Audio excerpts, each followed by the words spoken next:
What's going on, everybody? Welcome back to Never Lag Gaming. I'm one of your hosts, Levi, joined by the man who fell in the pit very sensually. That's how you would describe. I don't know. I took my glasses off as kind of a introduction. Definitely worked. Welcome back. We're back. We're back again. We're doing a bonus episode that we've kind of planned for about a month now, and further developments have only increased our need to talk about some things with the gaming industry. Further developments have only further developed Have only things. further developed. So this is going to be about this is the state of the industry.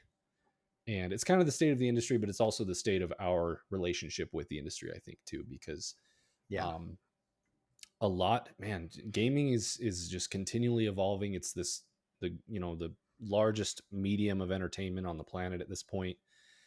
And for better and worse, we have news daily, and there's been some really big things happening, especially in the last year, with some of these main publishers like Sony and Xbox at Microsoft, and from the micro to the macro scale. So we wanted to sit down and kind of discuss some of these things and talk about them and how they impact the industry at large, what we think might happen, just generally vent probably, and then also talk about like our relationship with games, because like I said, I think it's changed a lot in the last year or two for both of us. So Yeah. um man, there's so much to talk about. Where do you want to start? Do you want to start on the PlayStation side, or do you want to start on the Xbox side and kind of just pull threads from there? Where do you want to go? Let's start with Xbox because I feel like PlayStation is more personal to each of us because we are more growing up. I think we are both PlayStation people, not Xbox people, right? Yeah. So I feel like we'll have more to say there. It might go on a little longer. Okay. Whereas Xbox, like, not Yeah, anti-Xbox screw by any Xbox, man. means, but No, I'm I just feel like but if you like it, you are an idiot. No, Xbox is just, not quite as connected to it. I still appreciate them and right. we still have issues with them. Yeah, I don't know. Do you agree with that approach? I would agree. Yeah. Yeah, let's do it. Yeah, for me, Xbox is I don't have skin in the game on the Xbox side. I've never in my life. Well, okay, I briefly owned a Series S for like a month before I sold it. All my Xbox exposure is over. I'm exposing myself to Xbox constantly on the PC side of things. Um, Right. but I am very invested in That's Xbox. the danger with PCs. That's the danger with the internet. You got to you got to put some Yeah. passwords on stuff. You gotta be careful. So I'm invested in Xbox in as much as competition is so important in any consumer related industry. And without it, um, even with Xbox kind of faltering in recent years, we've seen Sony get too big for their britches and really kind of screw things up, as we'll discuss a little bit later. So I'm invested in Xbox Yeah. because without them, I fear for the monster Sony could become even worse than they are now. Right. So to kick Yeah. things off with Xbox, kind of one of the smaller news points that we had in recent months is the Game Pass price hike, which of Yep. course, negative press, negative news. Let me where I pulled up the pricing because it's a lot to wrap your brain around. I mean, I remember when it came out, it was $10 a month for everybody. It might have been different, but I think it was $10 a month for everybody, right? And then, I believe it was $9.99 for a long time. Let's see. Yeah. If you could pull that up, well, I could just I've got the kind of speak newer to that a stuff. little So bit. they've announced that the Game Pass on console is $10.99 a Mm-hmm. month, which will no longer give you access to day and date releases. So they're removing that from the lowest tier. And Yep. now we've got let's see, the next one is $9.99. So $1 less, $9.99 a month on PC is Xbox Game Pass, and it has everything. Which is That's we were discussing. It's funny, and I think it literally just comes down to the fact that these consoles continue to charge basically for online access, which is so archaic, and they're going to hold on to it as long as they can. And I don't know, unless we have a revolution, I don't know if they're going to change it. But I think that's why the prices are different from PC to Xbox, is because they're including the online membership to play yeah. games online. So on PC, you're paying a dollar less, $10 for everything that you've ever gotten on Game Pass. Nothing changing. $11 on console, and now you no longer get games day and date. They've got a $17 a month Game Pass Ultimate on console. Oh no, this says and PC. So what's the difference here? Oh, cloud gaming. So cloud gaming isn't included in that $10 a month for PC. I think that's the biggest I mean, difference right off the here. bat, part of the problem here is the Confusion. inscrutability of Yeah. this. I mean, we had this issue with Sony like a year or so ago when they like changed the tiers of their various prices for I'm forgetting what their service is called Yeah. now. Just their monthly service. Oh, and then here, so the cheapest, So there actually is a $10 a month for consoles.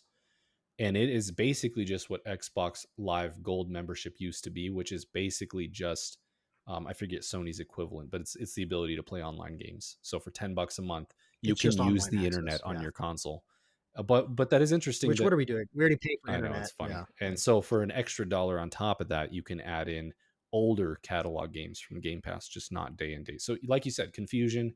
Um, I think people are obviously upset. Everything's going up in price. That sucks.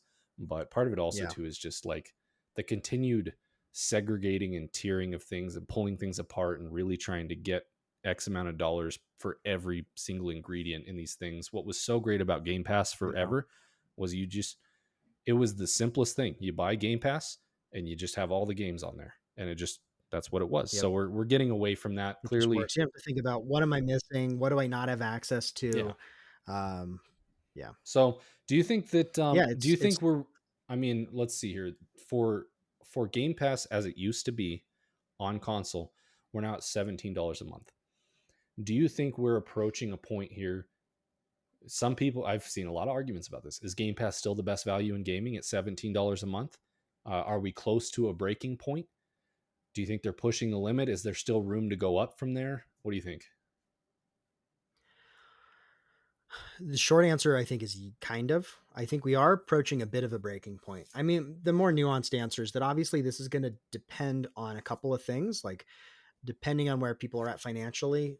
If someone really is invested in not buying their games and just playing through Game Pass, and I still think even at $17, if you just play Game Pass games and you're not paying for other games, then I think that's probably going to be more valuable still, right? Like if you play a couple games a month for $17 versus buying one or two for 140 Yeah. or 120 or whatever, or even if you get them on sale for $20 each, you're still in the green with Game Pass. So there is that. But I think the reality of it is how many people do that. Like I don't know anybody that That's my just thing when actually you as sticks you're to that. describing that. That's my problem I've always had with Game Pass as it gets more complicated or more expensive is that I feel like the core concept of Game Pass is it's supposed to appeal to the casual audience. It's supposed to make it incredibly easy to get in, be able to play some games, forget about your subscription and keep giving Xbox your money. Like it's a very casually designed thing. Kind of wants to be the Netflix or whatever.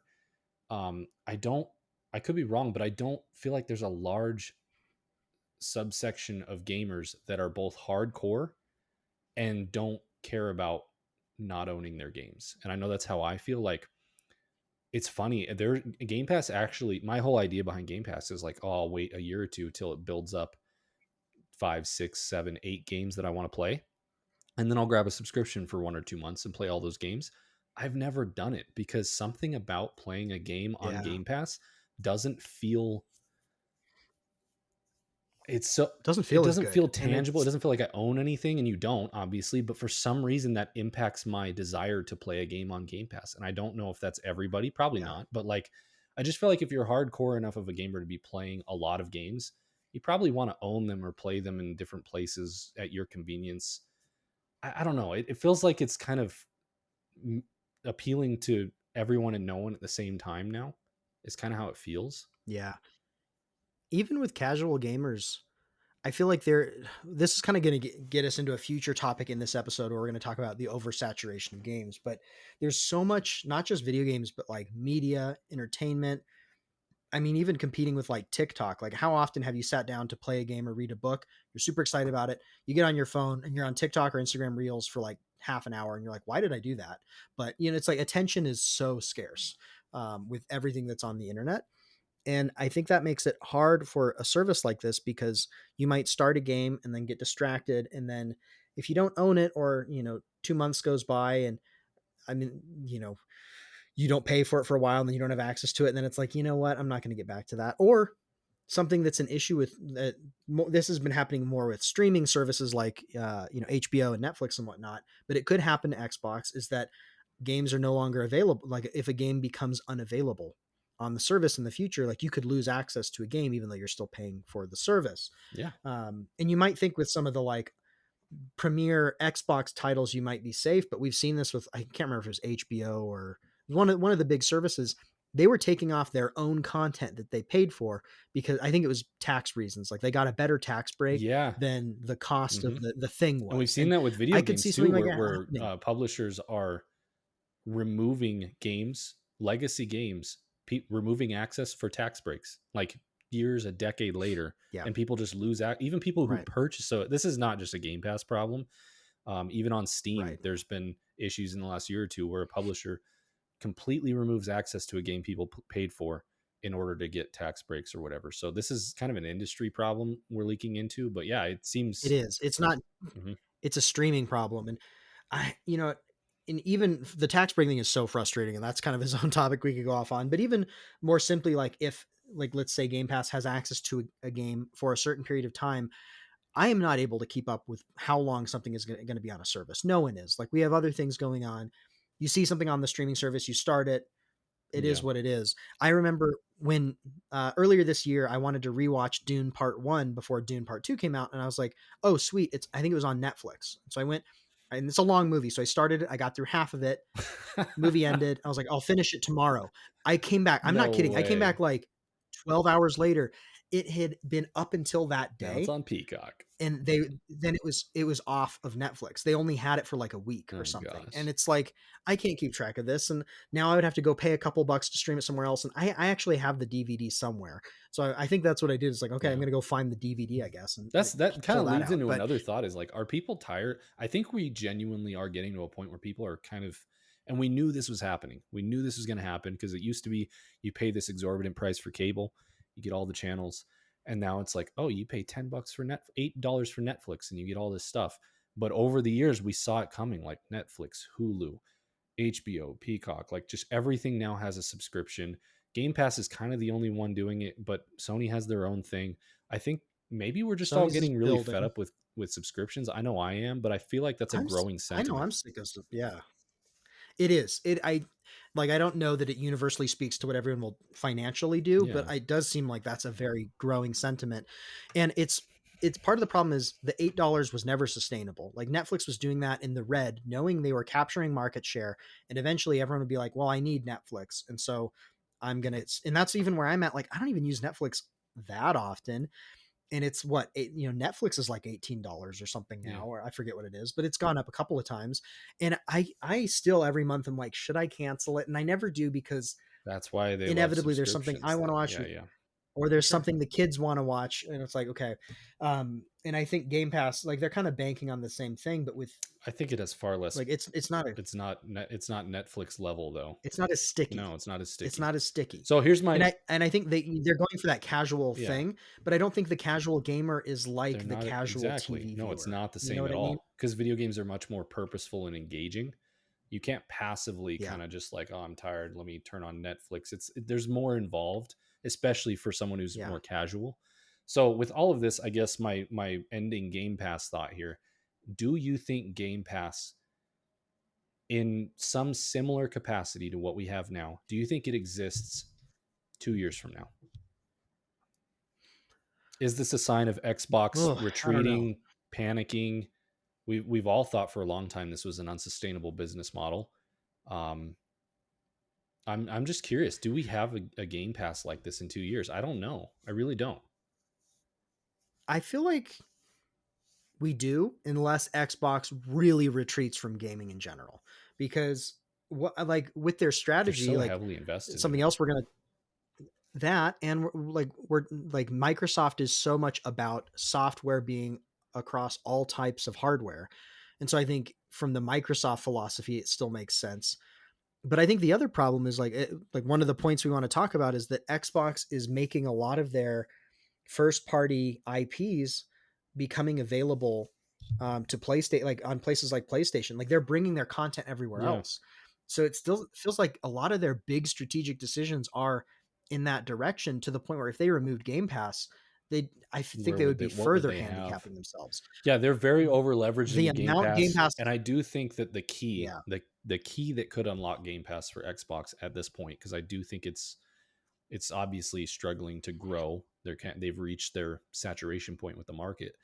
I think the key to unlock Game Pass for Microsoft would be cloud gaming. If cloud gaming can level up in a way where you can stream games at home on the go, and it's not noticeable latency, it's not a noticeable downgrade in interaction with the game, then Game Pass could be Netflix. It really could take off in such a way, but I think it yeah. needs cloud gaming to become kind of flawless, I think, for that to happen.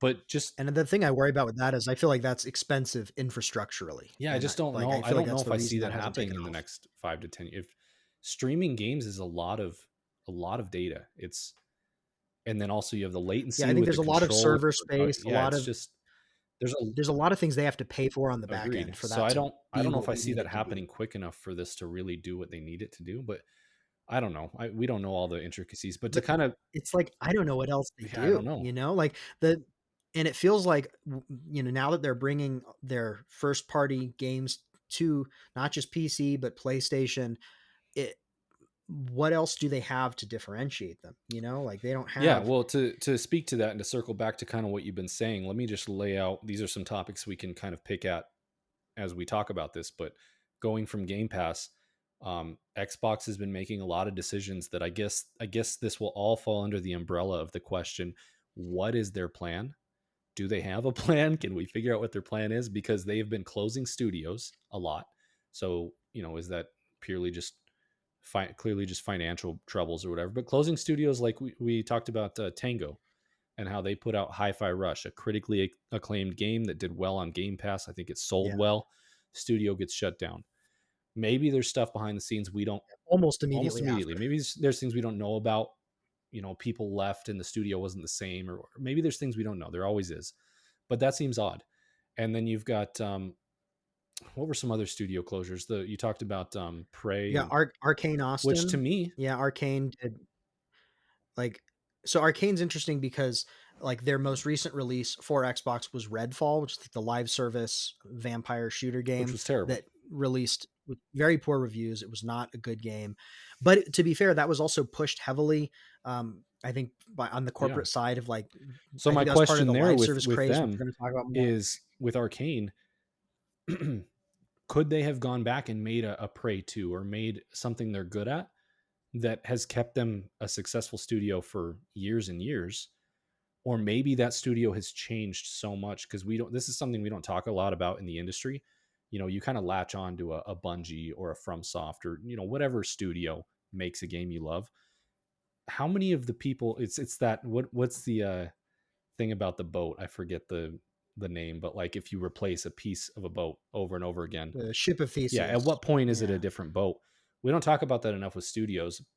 Is that what's happening? Where slowly enough people have been replaced that that studio that made Prey that you love, Arcane, they're no longer the same studio, and so Xbox is now justified in shutting them down because yes, you could return them to single player because we say that's what they're good at.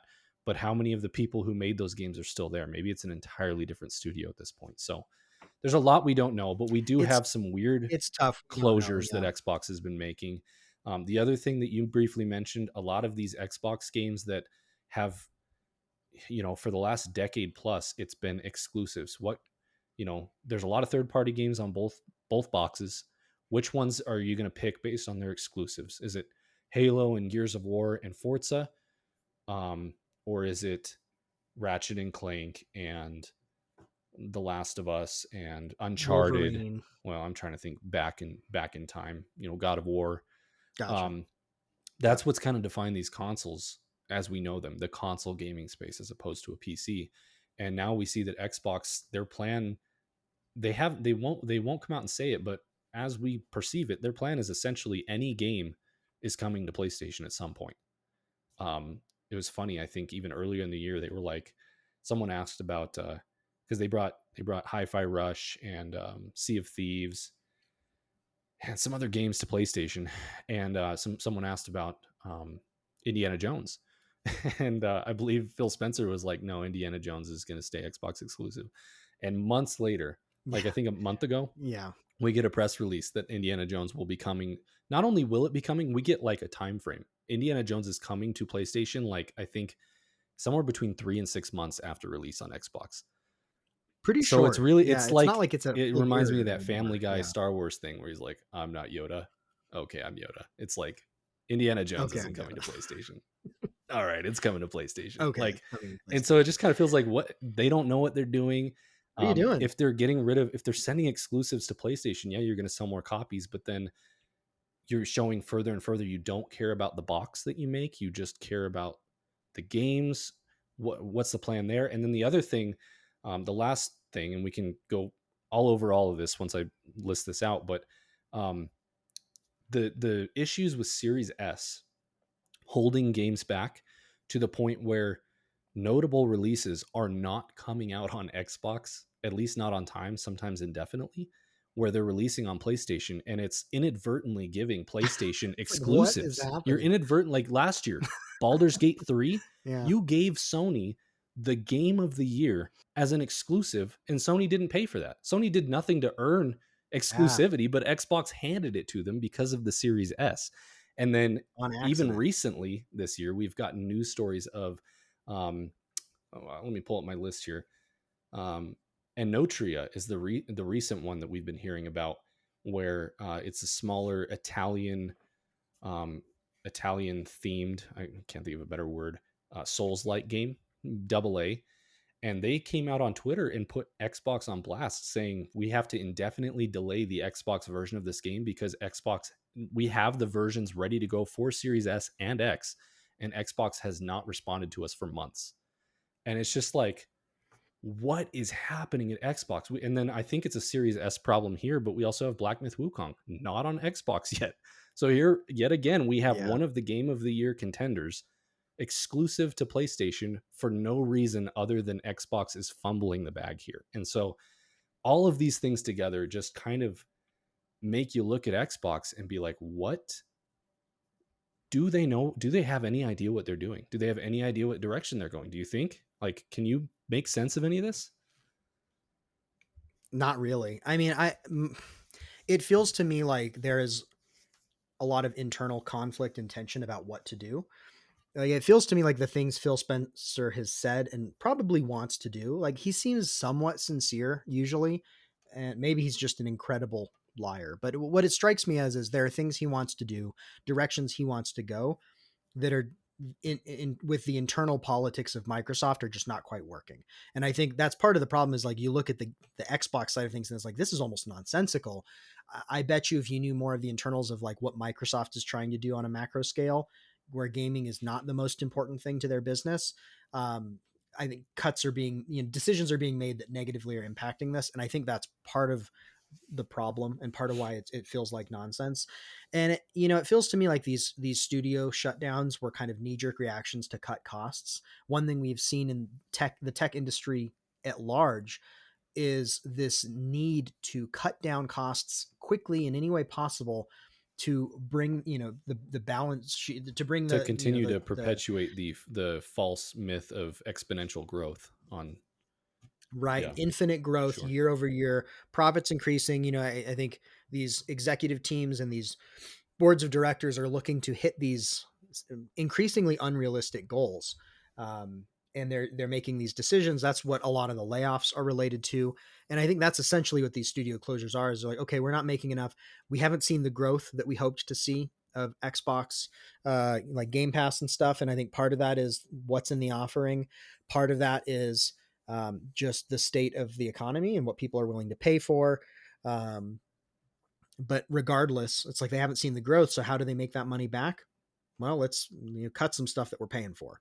And that feels like Microsoft pressure, probably. Like I Yeah. obviously have no idea, but it feels like Microsoft pressure, where Phil Spencer kind of had his hands tied, because some of these studio closures, they make no sense other than like we can't afford to not cut some stuff. Right. Um, and that also feels like some of these weird decisions to like have things available on PlayStation, I bet you they're looking at how can we make some We quick just got to money make by some quick having this cash, available in a new which is red place. alert. It's But alarming. then also it's alarming. And but also we can't have this on Xbox because we're having internal issues. Like it just Yeah, it feels like a mess. we're It gonna feels give like our their games to strategies and PlayStation, but the third party games we are not gonna have on our system because we can't get our crap together. Like it's just like it what in feels the very world? reactive. Yeah, it feels very reactive. Like this doesn't feel like a strategic thing thought out multiple years in No, advance. I could be wrong. Maybe it there's feels some like brilliant people. 4D Yeah, chess. we could be wrong. It feels like Xbox is running around with their hair on fire currently, and they don't know what they're doing. Yeah, And I can't help but trace it back to their purchase of Blizzard, and it just feels like Phil Spencer's vision was kind of I could see it formulating. I could see it happening.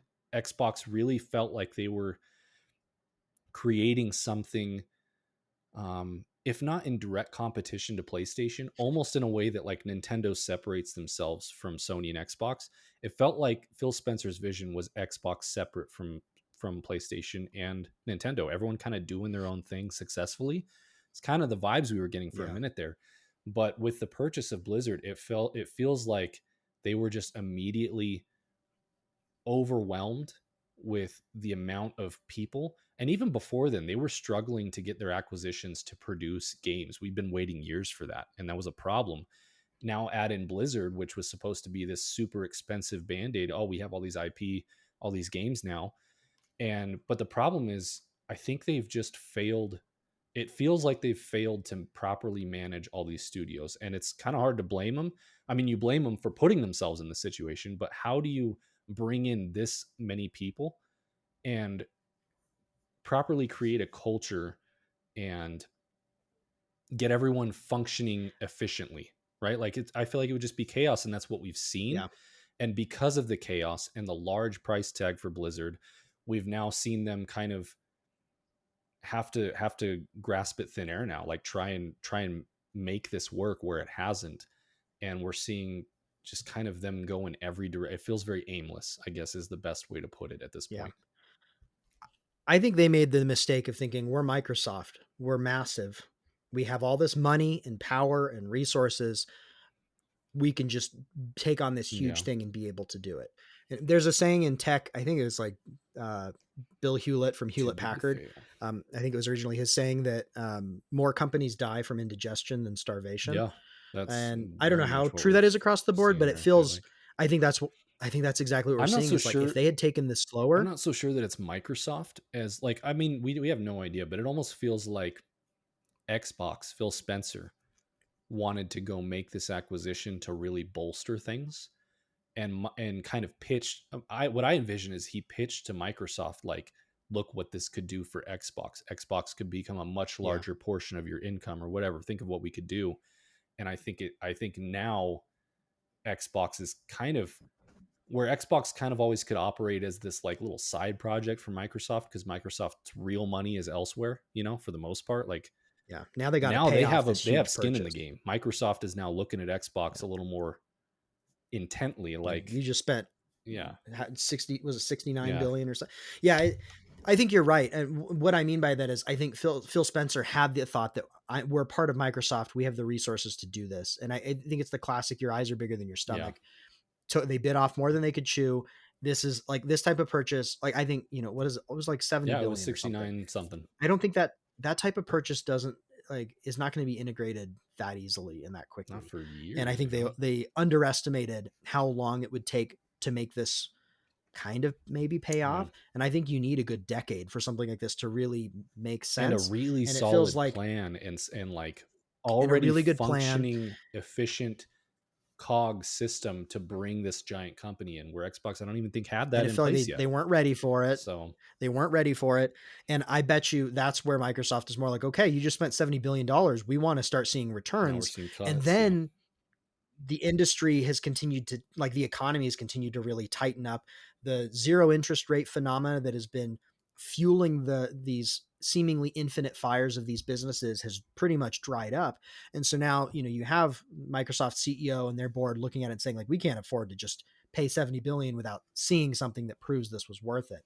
And I think that's where you see these kind of knee jerk reactions of okay, we're cutting all these really great studios that have in the case of Tango, only done great things for us even recently, or in the case of Arcane, is one of the most like they've created some of the best games in the past decade, even though the last one was a flub. Yeah.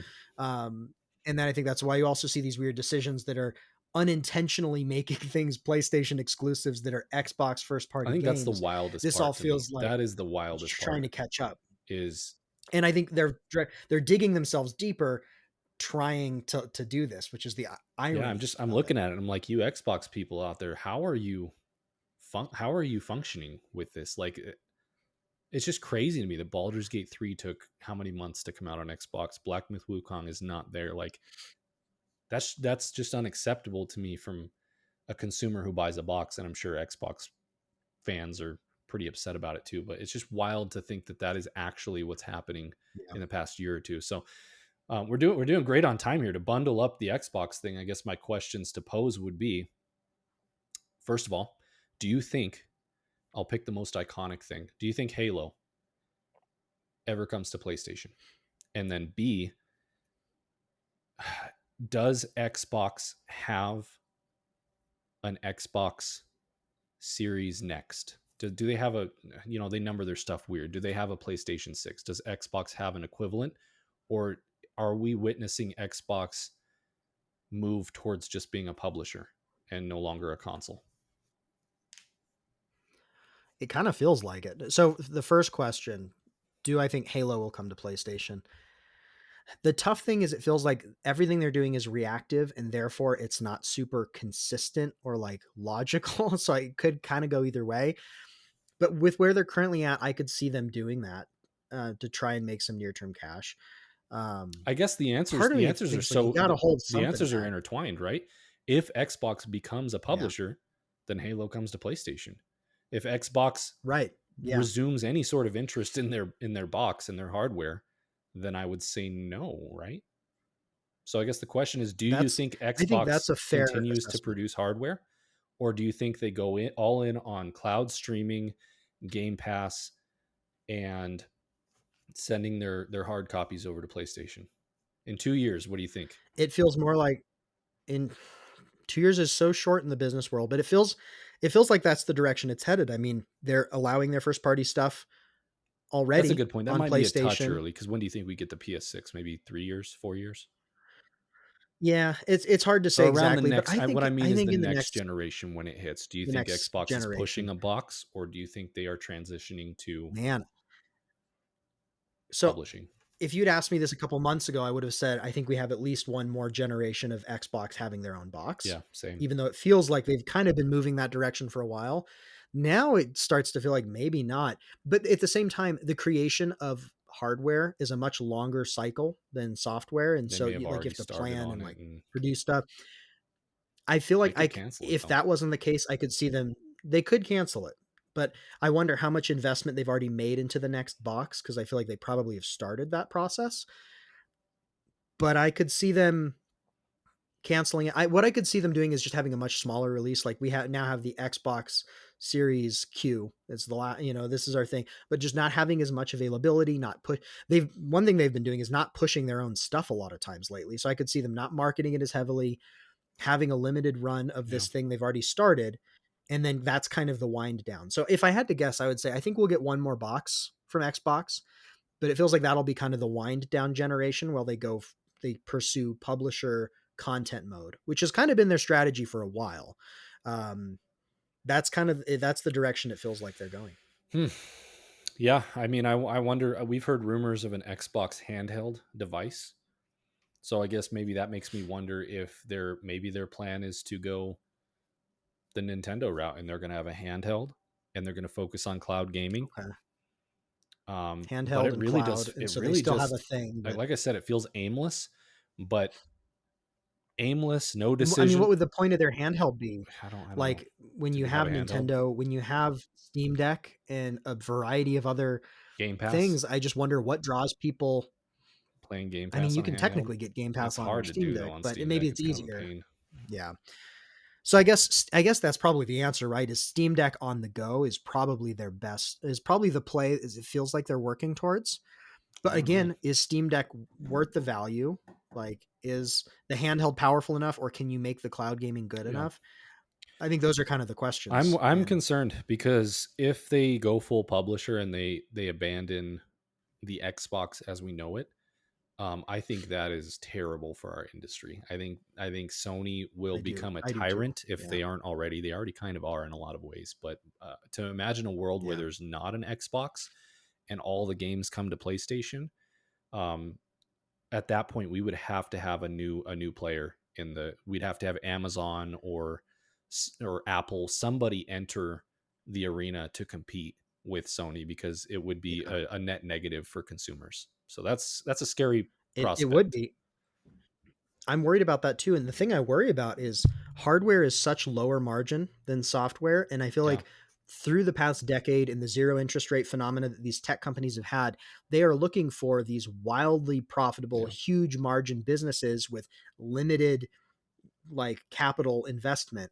And so I worry that even a company like Apple is going to be hesitant to do that because it's more lucrative to focus on Yeah. higher margin Maybe it things would that, take years you know, of stagnant Sony monopoly before we see an indie console come out and try to gain traction and become disrupt. a Yeah. Sega or something new that isn't tied to Amazon. I don't know, but yeah, it's kind of scary to think about. And when I think about Apple or Amazon trying to enter the gaming space and make a console, as bad as Xbox has been in recent years at their whole plan, I still would take it over whatever I envision Amazon or Apple doing, I would rather like a hundred Xbox. Yeah. percent. So I want Xbox to be yeah, successful. I would rather them be the other player.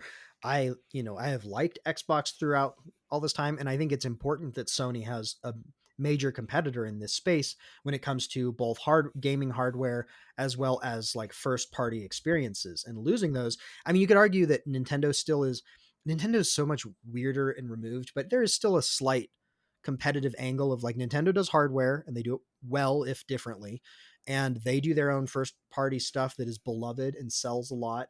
So there's still a little bit of pressure, but there's such a the weird thing, different yeah, it's player just that not even. I want there to be someone like. Yeah, And the thing with the new indie thing is it's like unless this new indie player figures out some really unique thing that can draw people, like it's so hard well, to at have the that point scale it would be consumer ease, consumer service, right? Because Sony would have a yeah, monopoly, and so people would be looking for an alternative a couple years down the line, and yeah, maybe you could get someone an upstart project, more indie, gain some traction, yeah. and become eventually something like an Xbox or something. I don't know. We're looking way into the future, but the point is, it's kind of scary to think that there's a not 0% chance that Xbox is Hmm. just a publisher in a couple of years, and that's kind of terrifying for the industry. So Yeah, I don't know. I If you're agree. listening, let us know what you think. Well, I think that's a good segue into the Sony side of things Yeah, too, because like you said, they're already a little bit of a tyrant, and some of their decisions. decisions of the past, 5 to 7 years have been very non-consumer focused, very business focused. So, Agreed. Yeah, let's get into it. So things and are, I'm a Sony fan. Like I love yeah, PlayStation, but bleed blue, but there's problems over here too. Everything's on fire at Sony right now too. So let's get into Sony, the PlayStation side. And this side consists of live service debacles, as we probably all know. If anyone out there is listening to this, we know that there have been LSD, there have been as we call it, debacles. Kid and Never Lag. So to kind of paint the picture over here, it really does come down to live service. We've had in this year, first of all, in recent years, Jim Ryan. It feels like Jim Ryan is the head of this.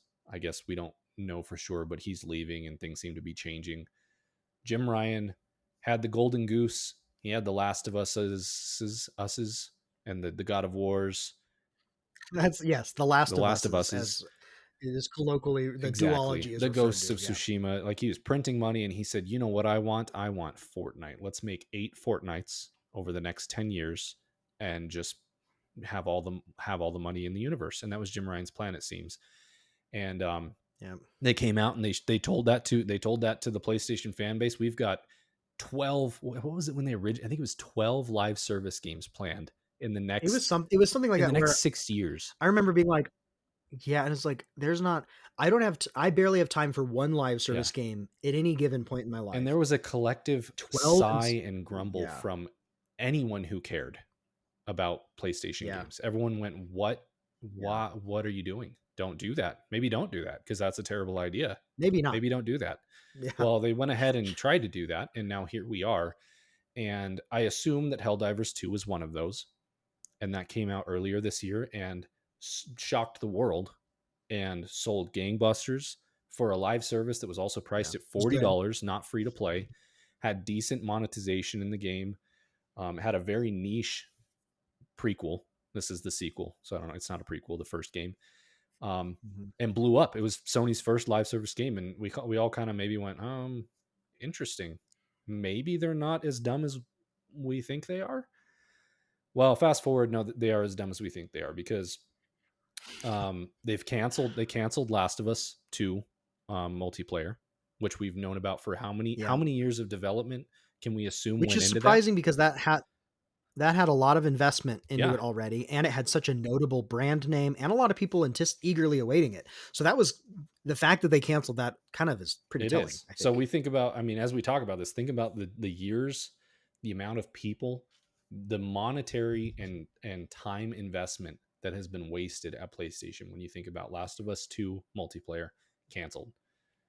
I would guess 3 to 4 or 5 years of maybe not full development, but decent amount of development over at Naughty Dog that we can kind of guess. Um, and then we've got Helldivers 2 came out great. It also has had issues, which we can kind of touch on because it's the success story, but with an asterisk because they've kind of just been messing everything up since launch.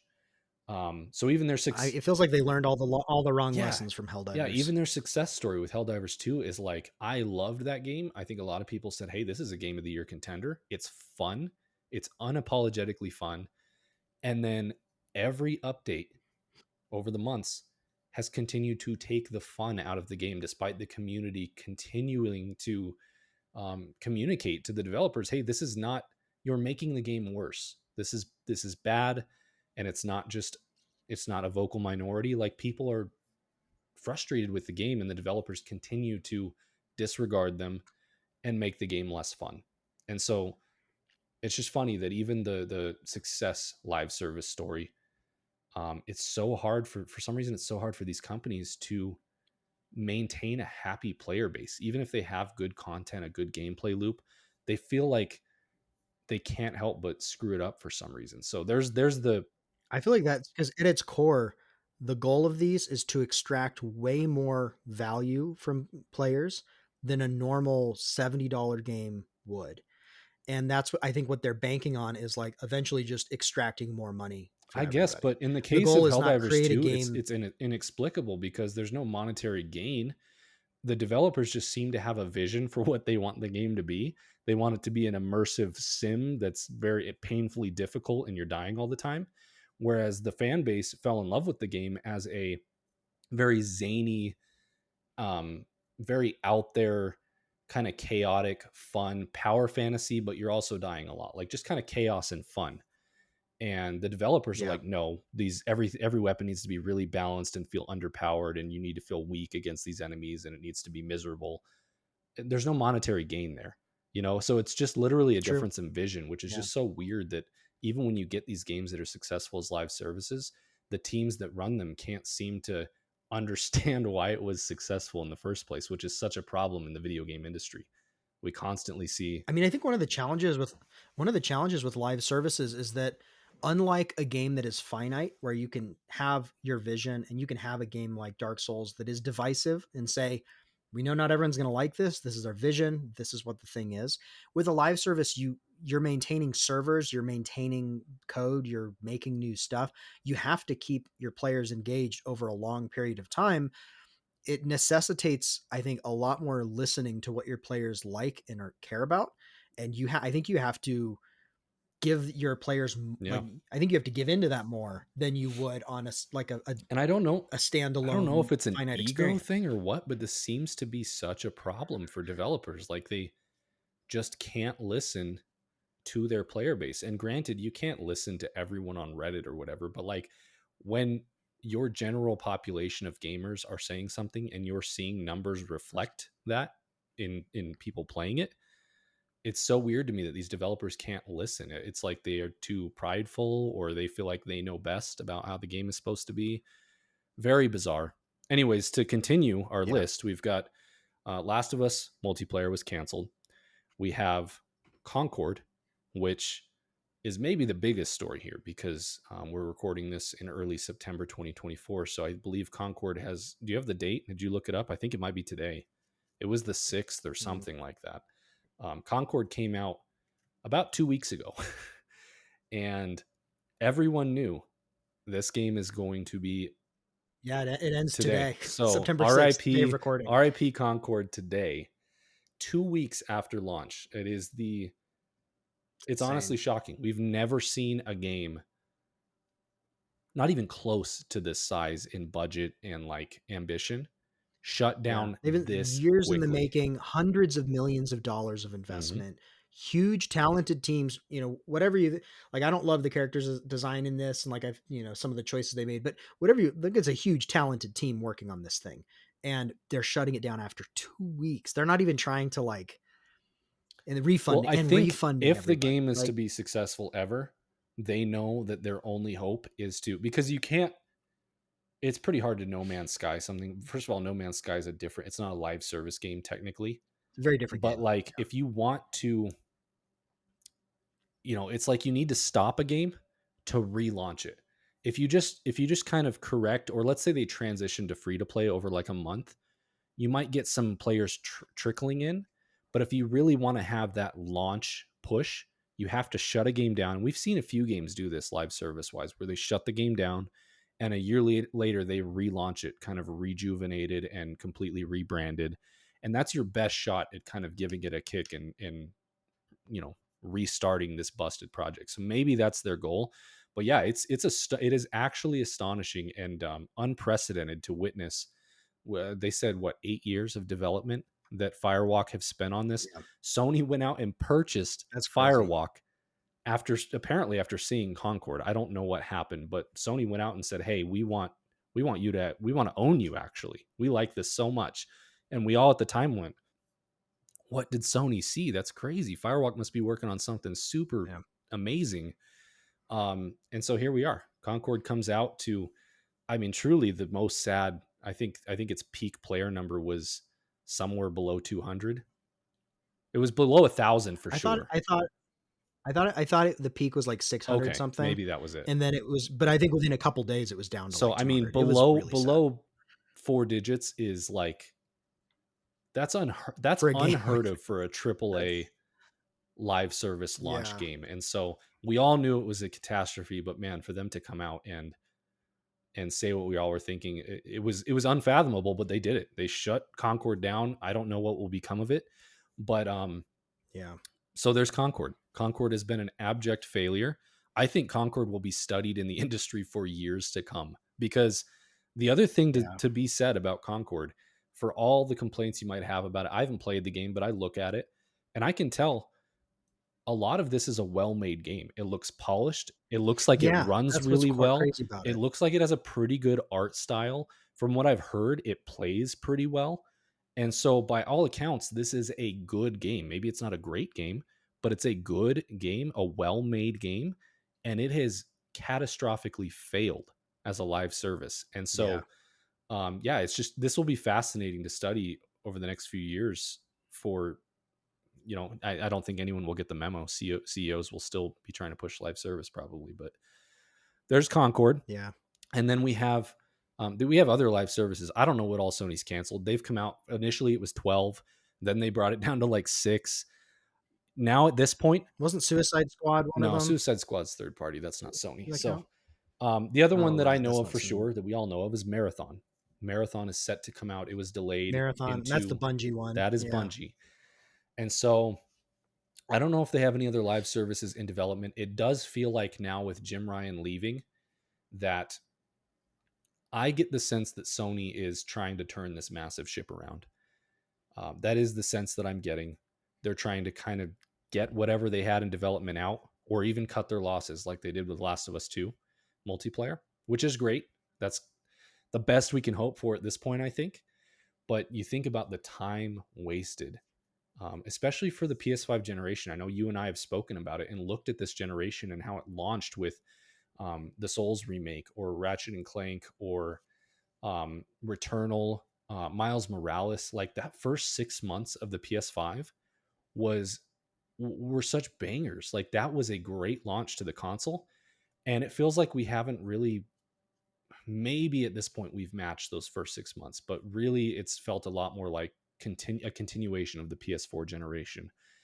And I don't know about you, but at the beginning of the PS5 launch, it kind of felt like Sony, all of their studios had projects that were just coming out and just killing it, like Last of Us 2 or Ghost of Tsushima or even the Astrobot Hmm. launch with the PS5. We all kind of went, man, they have such a collection here. I can't wait to see, one, two, three games on the PS5.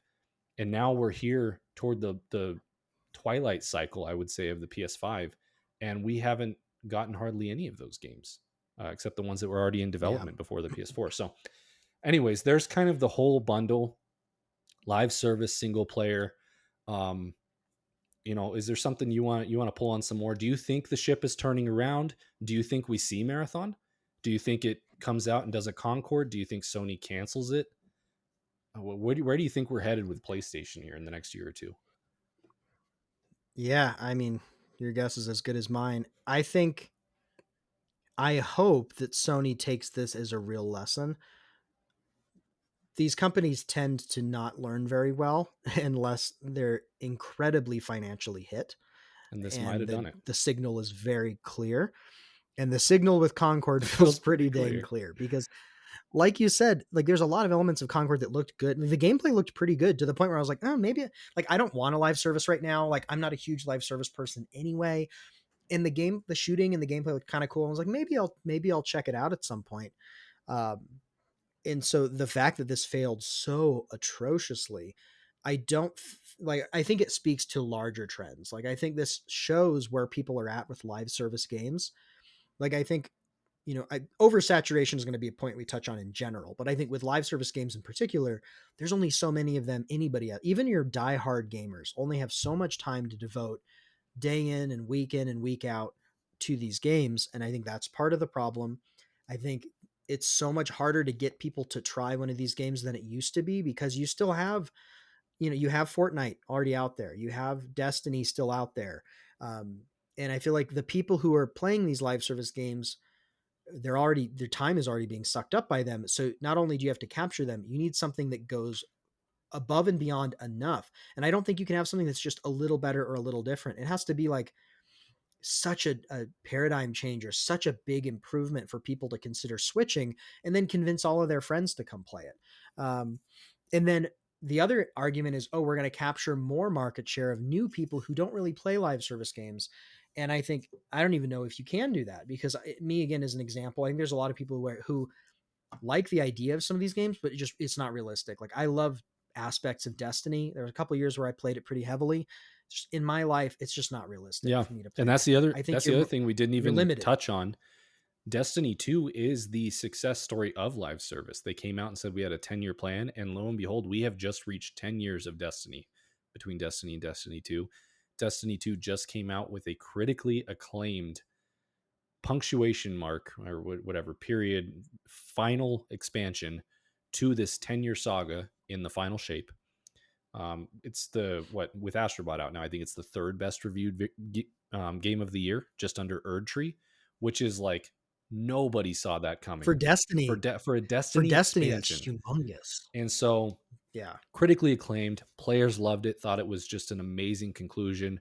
Somehow Destiny or Bungie pulled this off, and yet Bungie has been hit with the most layoffs of maybe anybody in 2024. I think like a third of their entire studio has been laid off. Something like Um, that. What's crazy too is the last wave of these layoffs came. I don't remember exactly, but it felt like it was like a week or two after the final shape. no, Maybe it it was a was, little and they longer, said, but and they came out and said it that it was was within a planned. It couple was weeks. planned. Like no matter what Final Shape did, these layoffs were coming. Yeah. Well, that was poorly planned. Yeah, exactly. No, we meant to do that. So That's like running into a brick wall and being like, I meant to do yeah, that. It's like, well, okay. And that Good to know further you meant to do illustrates that. the problem with live services. Even when it's successful, it's not successful enough. And I think a lot of this points to very poor leadership over at Bungie, which is kind of coming to light over the last 5 years or maybe Yeah. longer. But just the fact that Destiny 2 is successful. It has a stranglehold on a market, a genre of gaming that no one else can compete with, and it's monetized egregiously in my opinion, and yet it continues to run and have a healthy player base, and yet it wasn't enough. And I think that's just crazy to look at it. I feel like maybe they were using Destiny 2 to fund Marathon, to fund Gummy Bears, to fund all these other I projects. think that's probably And true. it's like you Yeah. can't expect one game to fund four projects that may or may not work. Like that's a recipe for failure. Um, so Unless your executive team and your board is truly on board with a very long-term view, which I think is actually a if you can do that, I think that's powerful because the reality is with any art, with any product, you're going to have a lot of ones that just don't, even if they're decent, they're just not going to work. And it's nearly impossible to predict what actually will. You're better served having a variety of things you try and some stick and some don't. But the problem is that it's become so short term. Like the companies running these things they're so concerned with the next quarter, the next year, maybe right. the 3-year Well, and timeline. the thing is, That's all they're concerned about. And you just these things are 5, 7-year projects half the time, and you have to be looking 10 years out. And most of these companies aren't willing to do that. And so this yeah. is what Well, and the happens. other thing too is that diversifying your portfolio is very much a thing, but I don't know if creating multiple games, like at Of the same type. yeah, or like Yeah. you're like, oh, these are all different, but they're live service games. Like you have to be able to rub your two brain cells together and recognize that most live service games don't make it. We have an oversaturated market, so that doesn't qualify as diversifying your portfolio. All it really does is kind of spreads Yeah, that's yourself too fair. thin. If you want to diversify your portfolio, make a platformer, make a single player game that's low budget, Yeah, or like agreed. just nonsense. It's nonsense from CEOs, is what it feels like. Um, and so Yeah. it's left And it's us, it's wishful thinking. yeah, It's greedy and wishful thinking, yeah, and they're not being realistic. They're saying, "I see Fortnite and I see how much money they make. stinking We Fortnite. can How get many that. We games have can." been gone to the graveyard? How many years and It's the dollars? classic thing. I mean, it's the classic Here's problem what, of looking at the thing that is wildly successful and yeah, here's thinking, what I was "We thinking. just have to This is do an that." interesting thought. As because I was thinking about how every game wants to be Fortnite, and we have all these Sony's live service push and all these poor decisions from management about live service in the last couple years. Has there ever been a live service game that was planned as a live service game from a large publisher or AAA studio that came out and was successful? I honestly can't Is think of one. Destiny is Destiny I the guess only one, or Destiny, yeah, that could count. But even still, Destiny felt that was not as we see it today. It was annual expansions more so. But yeah, yeah. that might be the right answer. But I'm thinking about it like Fortnite was never meant to be Fortnite. Fortnite was an indie team No. that was coming It was out with organic. it was like a zombie mode building shooter. It was a really weird game that just fell into this. It was lightning in a It was bottle. lightning in a bottle, They captured and lightning in a bottle and they rode we that see that wave. constantly with things like Fall Guys. Fall Guys was lightning in a bottle. I don't think they expected it to be as big as it was. Even like I forget the name of the recent games that are like they have proximity audio and it's kind of like a horror co-op experience. Right, right. Yeah. Someone will know, but like these games are smaller dev teams, smaller development, smaller budget. They have a really interesting idea and they launch the game and it goes viral and blows up. Even something like Helldivers 2, it was never meant to be as big as it was and it blew up. Whereas you constantly have these games that come out from these big corporations, big AAA budgets, 5, 8 years in development to be a live service game. And it just doesn't work like that. It's kind of funny to see these companies continue to try to replicate success by not doing what created that success in the first place, you know? That's a great way to put it. Yeah, trying to replicate success by not doing the thing that led there. And I think the problem with that is they think, "Oh, I think there's two problems. One is the uncertainty of the path is like not attractive. And so they want to be like, oh, here's steps we can take. But I think the other thing is they tend to be looking backward. Whereas, you look at Fortnite and say, Hmm. we want that. Let's go make our And live then you service. factor You're in looking dev at something time. that launched plus dev time. You're 10, you're 7, 8, 10 years behind the curve. And you're just looking at something that's now been done. These things that take off tend to have something unique about them that works. And it's hard to predict what that's going to Yeah. be. And I feel like these companies, they want to try and ensure success by saying, we're going to do this thing that's already kind of happening. So you're already behind the curve. And then we're going to they do what they think is their superpower, which is we have all these resources. We have big teams, big marketing budgets. We're going to put all that power behind it. But all that does is dig you in really deep so that if this doesn't work, you're just now sunk. And it makes the sunk cost fallacy really high. Like you're there, these companies, it takes so much longer for them to abandon things because of what they're putting into it. I feel like they would be better suited to try and incubate a bunch of small teams to and then give them the leeway to test things and see what sticks and hope you're going to get some of these runaway successes. And I feel like that's sort of what Phil Spencer was talking about, like at the beginning of this year. And I believe he wanted to do that. And for all of the various corporate BS reasons, it didn't end up happening. But yeah, I think that's a great way to put it is, they're not doing the Yeah. things that actually would lead to Yeah. It's like success. trying to catch a wave that happened 4 years ago. Like it's just, it doesn't make sense. Yeah. And they see this idea in time and they're like, let's spend 6 years making that idea. That's not how live service works. Live service blows up Yeah. when you have a new original idea and you put it out there at the right time. If you try to copy ideas five Yeah. years later, we've seen it time and time again. It does not work. And we've Doesn't got too work. many examples at this point. Maybe Concord will finally be the game. Like I said, I think this could be a game that is like legitimately studied or maybe referenced when companies want to do this, and people can reference Concord and maybe have something to protest. I don't know if we'll see a change.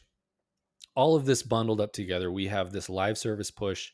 I said to you earlier this week, I don't think we could have a better juxtaposition or a clearer message of Concord shutting down 2 weeks after release, the same week that Yeah. Astrobot comes out to critical acclaim and is, I hope, selling amazing. I was trying to find numbers. I don't think we have anything yet. Yeah, it might be a little early to get numbers because Astrobot came out the day we're Right. filming this, but I mean, you also look at Black Myth Wukong that sold, I think it was 10 million copies within 3 days or something crazy, which was a Yeah. huge runaway And obviously success. China is a huge Shadow of the Erd part of Tree that, but Erd Tree, like, it feels like the message is pretty clear still here in still did 2024. it. Like Um, Erd Tree sold 5 million copies in the first week. Stellar Blade, I think, sold over 1 million copies in 2 months, which for a brand new publisher still pretty good. Like I think we're yeah. seeing a lot of success on this front, and it's because it's what people want. And that's not to say people never want a live service game, but I think they don't want a bunch of them. That's They don't want to exact be you took heavily the words out of my monetized. mouth. Is what I was going to say is we don't hate live service games. There's some I enjoy. We talked about it in our previous show. I enjoy Genshin. I enjoy Wuthering Waves, these gacha games that I take issue with some of their design. I enjoy them. I've enjoyed Destiny in the past. Um, I think all of us to some extent, if you play games, you like a Fall Guys. Like we want these games, but the ratio has gotten severely out of proportion here. Like we've got, it feels Yeah. like we're close to 50% of these games needing to be live service, and it needs to be more like 20, 15 to 20, because we don't have the Yeah. time. No one has the time for all of these. So most of them are going to fail. And I just hope that this can help the industry, Sony specifically, but the industry at large, get to a healthier percentage. We need 80, 85% Yeah. single player games and less. If Sony had said we got two great live service games we're working on that we think you're going to like, and then we also have all of Yeah, these that's killer such a first different party things message. that is our primary focus, then I think it's great. It's like great, that makes sense. And I might even be interested. Like again, I was gonna try and check out Concord at some point, um, but the message is we have 12 in 6 years. The message is we think you players should only be playing these because we want your time. We want more of your time, more of your money. And that just feels Easier. like you can feel yeah, and you could just feel that like the goal there is just they want to make as much money Yeah. off you as possible, not and I get that money is like a thing, but like what this should be is we want to make the games you really enjoy and that click with you, and therefore you're willing to spend a certain amount of money and time Yeah. on them, commensurate to what we're delivering. So I think this will be, to one of your earlier questions. I think this will be a signal to Sony and the others. I think this is a big enough of a financial hit that they are going to at least be more cautious with these massive live service games. What I'm worried about is, are they going to take this to make them more cautious about the games we do want from them? And I, hopefully not. I don't know, but I would think not, because they don't I would have hate any for they them. don't have any What else do they they don't have do? any data Like, to show yeah, like those have been successful. God of War Ragnarok, yeah, Spider-Man, even Ratchet and Clank Rift Apart. Um, these are successful games. They sell well, they make money. They don't make all the money, but they make a lot of money. make pretty good money still. So, I think that's the thing, is they need to accept the ballpark of sales that they can expect from those types of experiences, which is still massive, right. and also accept that, it's like they want the lottery ticket that is Fortnite. You didn't get that lottery ticket, and so instead of saying I'm going to spend most of our money and time on lottery tickets, Yeah. go do the things that are going to make you a lot of money and make you And hey, you very know what? If successful. you want a But lottery ticket, have a couple small teams working on some really yeah, interesting ideas that are low risk that could pop off and go viral. That is what Fortnite was. Don't spend eight yeah, don't put all years your marketing dollars and into it. a Yeah, $100 million, or I don't. It was probably more than that. I don't remember the number on Concord or whatever. But don't do that.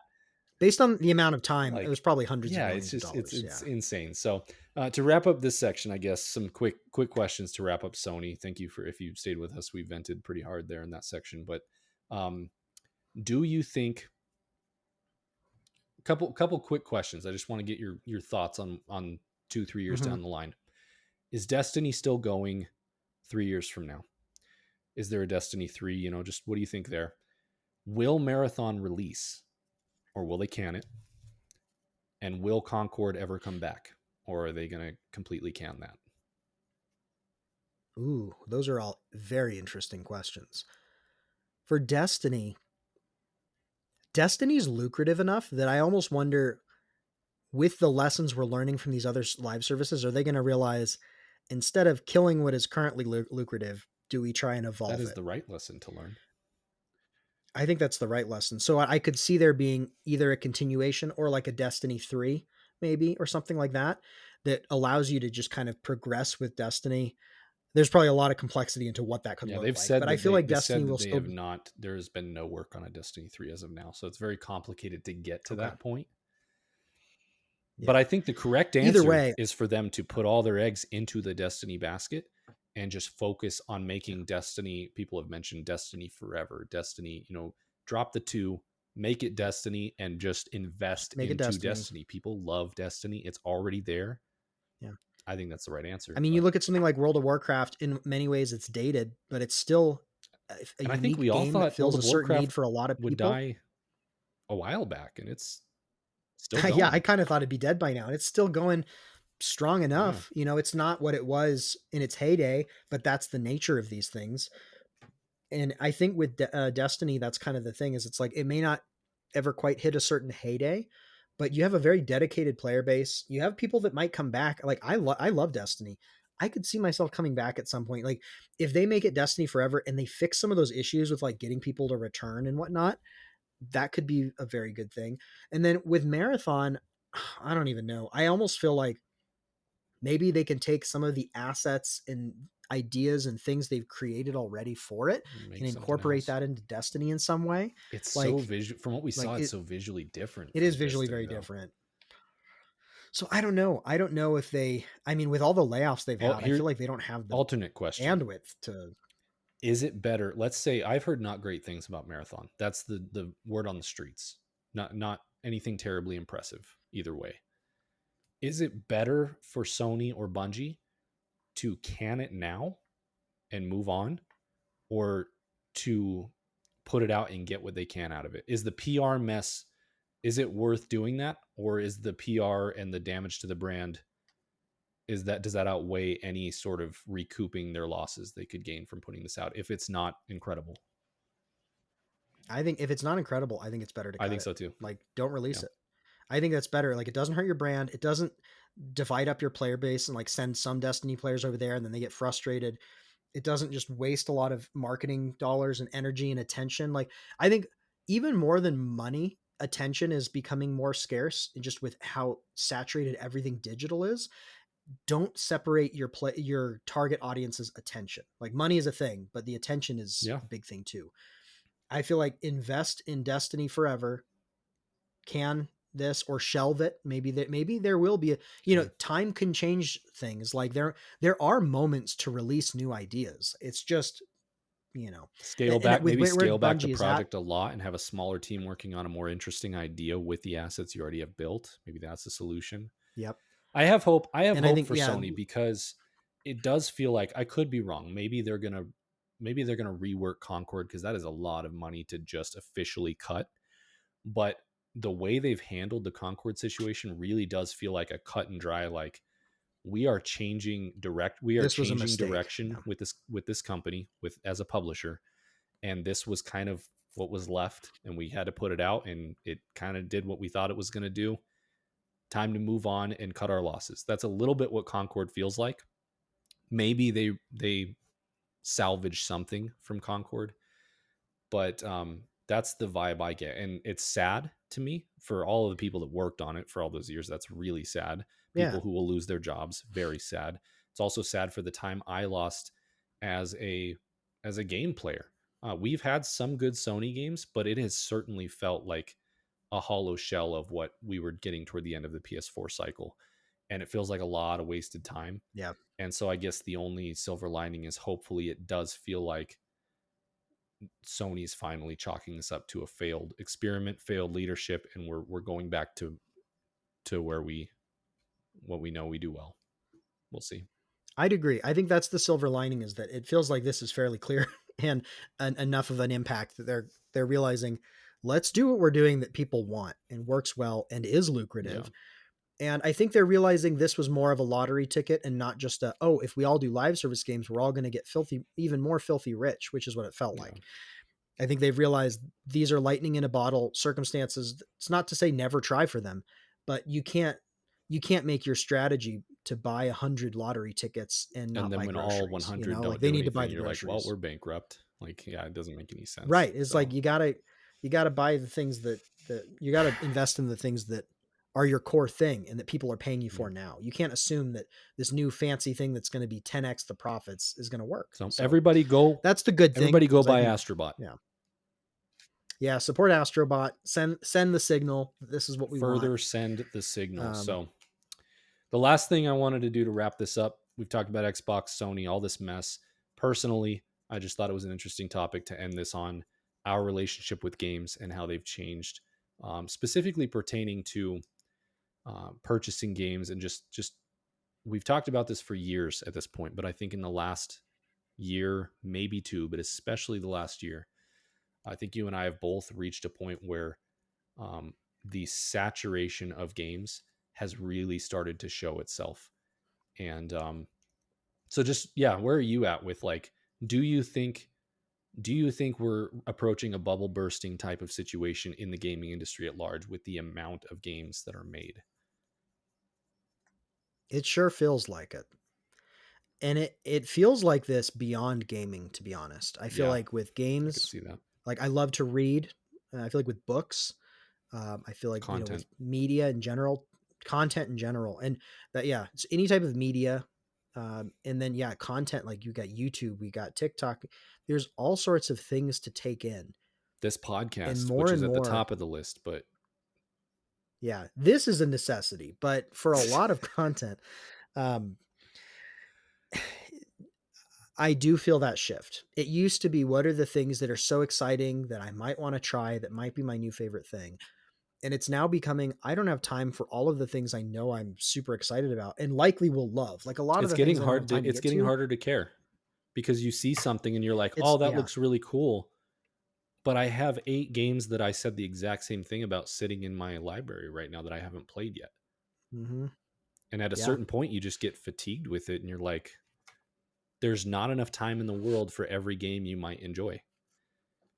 It's kind of what it Yeah. comes down to. So, Yep. And there's other things I want to enjoy as well. And so it makes it hard to pick and choose. I have the same issue with like Netflix and stuff where it's kind of the classic problem. You go on there and you scroll through a content library for 30 minutes and then realize I've just wasted a bunch of time and then you don't watch anything. I feel like with games that sometimes happens too. Personally, I'm trying to be much more intentional about what I play and to think to put a little bit of time up front to think about what are the things I really want to have experienced by the end of the year, and then to be realistic about how long I think those are going to take me, and then try not to just waste as much time and attention on other stuff. And it's hard. Like there's a lot of hype, there's a lot of things that I'm pretty sure I would really like, Yeah.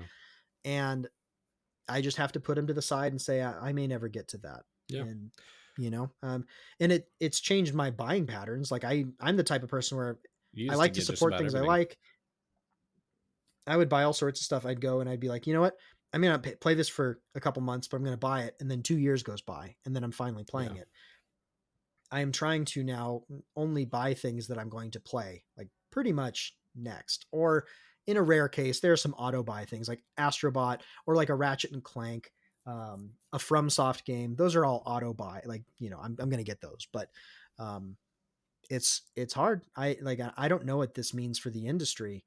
Um, like we'll still need games being made, but I feel That's my like it biggest has question is hit I an think we've also, oversaturation this is point. something we didn't quite discuss, but we've seen a couple examples. The one that comes to mind is Humble, basically kind of discontinuing their publishing status as an indie publisher, despite them usually publishing pretty good indie games, like games that hit, games that are good, they get good reviews. I imagine they sell decently, um, because I think that a lot of these publishers are finding that it's not enough to make a good game anymore. It used to be, I think it used to be even 5 years ago, 10 years ago for sure, but even 5 years ago, if you make a good game, like I think we discussed this a while back, I think of Hollow Knight.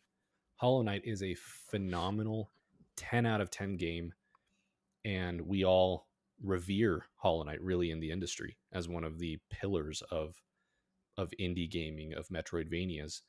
But I do genuinely wonder if you erased Hollow Knight from 2016 and it came out in 2024, I'm not sure it would be remembered as well, honestly. I really don't think so. I think we have, as much as even 5 years ago, it felt like there were too many games. I think it's even gotten more so to be a problem, to the point where I do think if Hollow Knight came out in 2024, it might get lost in the shuffle. It would probably get good reviews, but I don't know if as many people would play it. I don't know if it would be kind of known as the indie game, the Metroidvania game, and I think that speaks a lot to where we're at. I mean, there's so many really well reviewed Metroidvanias that have come out this year that I have looked forward to for a few years, and I don't get them. I haven't played them. My Steam wish list. I told you about this. I watch these sales come, and this game that was thirty Yeah, dollars is now 14, or this game that was 20 is now $12. And I look at those sales and I go, I'll wait till it's $5 or six or free, or like, this game worth $12 to me to play? Yeah, probably. It's probably worth 20. If you go back 5 years for me, I yeah. probably would pay $20 If I play to it, play this game. But yeah, nowadays I'm like, I'd have to find the time. So the value, it's yeah, devaluing gaming with how many games that we have. And I think we're seeing that on the yeah, consumer side, and we're seeing it on the creative side. And it really does make me wonder, like, where does this lead? Because we do have too many games coming out, and there's not enough time and not enough money, especially with the economy the way that it is right now. If the economy can correct yeah, at any point, maybe this alleviates some of the problem.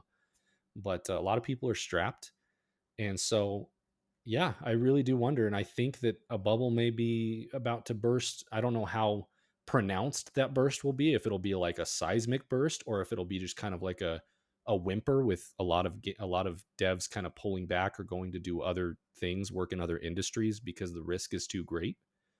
Um, I think we're at that point. I'm really fascinated to see in the next year or two if indie games yeah. slow their pace with how many are being produced, or maybe indie games ramp up and AAA games, we've seen AAA games kind of start to fail a lot.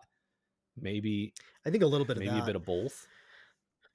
I mean, I think we've seen a little bit of a bang here. Like, I think a lot of layoffs, studio closures of studios that just released very highly critically acclaimed games. All of what we've been talking about, I think, is all evidence of kind of this bang over the past year or two of all these things like have done well, and yet these companies are shutting them down, and they're releasing things that they spent all this money and time on that fail atrociously far beyond like the actual quality of the game released. I think that's kind of a bit of the big bang. Maybe there'll be a few more of these that we hit. I think there will also be like a slower, like a longer tail bleed or whimper, as I think we will see more studios pull back. But I do think we'll see a rise in indie and very small teams because it's more accessible to create these things. So I think you're going to get more games The like Hollow bar for Knight's an interesting one success because is I a think you lot might, lower if you spent $1 million to make a game and it sells yeah, 100,000 copies. You're great, you know. Whereas if you yeah. spend So I think we'll see more of that. $300 million to make a game, you Yeah, have so much harder of a bar of success to yeah. climb. So I think games become less of a monoculture, more of a kind of like everything algorithmic that's tailored to you. Like everything's becoming fractured, and like I think we'll see a lot more modest size games with yeah, smaller audiences that still find some success. And I'm sure there will still be some like large games that make it. I don't necessarily think it's like we'll never five no, ten the years from now Spider we'll Mans never will see a still big. do their thing, There'll and still be big games, yeah, and I think you'll see occasional breakout successes. But I think it's slowing down, and I think it's going to keep slowing down for a while. And I I think don't we know need if it it ever to. ramps up exactly I the way think we it need did. it to. I think we're at Yeah, a I point think where so the too. industry needs to scale back for the health of itself. That's what it feels like Yeah, to me. and it feels sad to say it, but on the flip side, like it feels nice to like I'm playing Forbidden West right now, a game that came out over 2 years ago, and I'm happy to be Yeah. experiencing it. There's a lot of games I want to We've play remarked that about like how if games stopped it's coming out today, we would be fine for probably a lot a longer than long I'm going to time. say, but we would be fine for 3 to 5 years easily. Probably Yeah, longer, but like yeah, really, really fine for 3 years. Like there's so many yeah. games that I have not played. There's so many. Yeah. So, anyways, yeah, it's been an interesting discussion. I feel like Taravangian here trying to read the what's it called, the plan, the can't Yeah. remember the name. This is I a forget what next it's. layer of nerd stuff for those of you who are not familiar, but It's a Stormlight reference Stormlight for those reference. of Yeah, you trying following to along. read all of these pieces and predict All the exactly how the signs of the dominoes are going to pattern or fall. whatever. But if you stuck Yeah. with us, yeah, it's interesting. Xbox, them bringing games to PlayStation, kind of drifting into more of the publisher side of things rather than the platform. Sony completely creating a debacle of live service over the last 5 years and seeing that culminate in Concord. And then all of the industry, we look at all of these games coming out and how there just isn't enough time or money from the consumer side of things to support this many projects. And that leads to this much more failure and this much more layoffs and people not having successful games. It's really interesting to sit here and just say, where does the industry, how does it correct itself in the next few years? Because it feels like a correction is inevitable, um, regardless of how big that correction will feel or how clear that will be watching it. So, all very interesting stuff.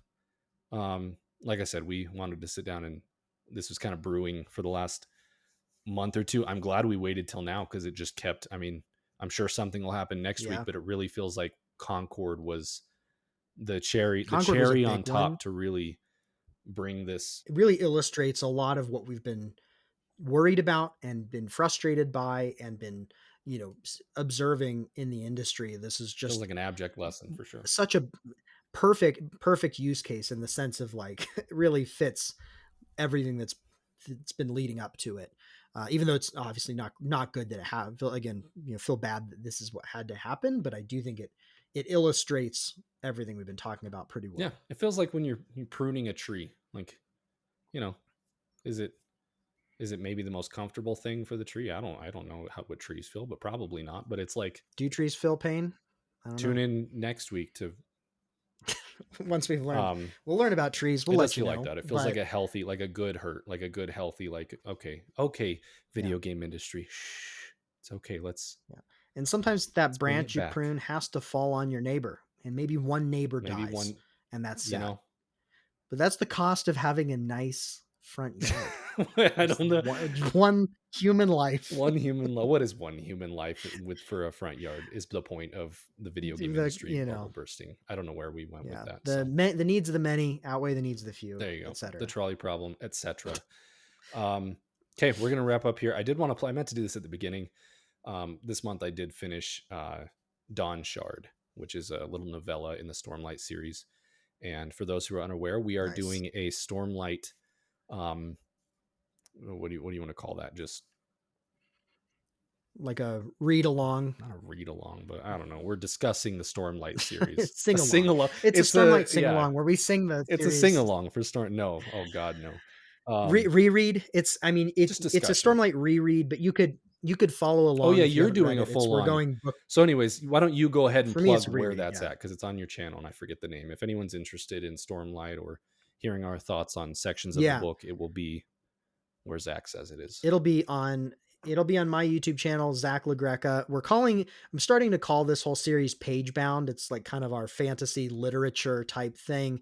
So I'll be putting it on my at Zach LaGreca channel, which will once we have it, we'll link that in a future video. We're recording the episodes for book one of Stormlight now, and the plan is once we have those, I'll start to release those. And so we'll in a future update on Neverlag, we'll like start dropping links for that if you're interested. But um, yeah, Totally cool. So it's if fun. you're into it, join us there. If you're into this, join us here. So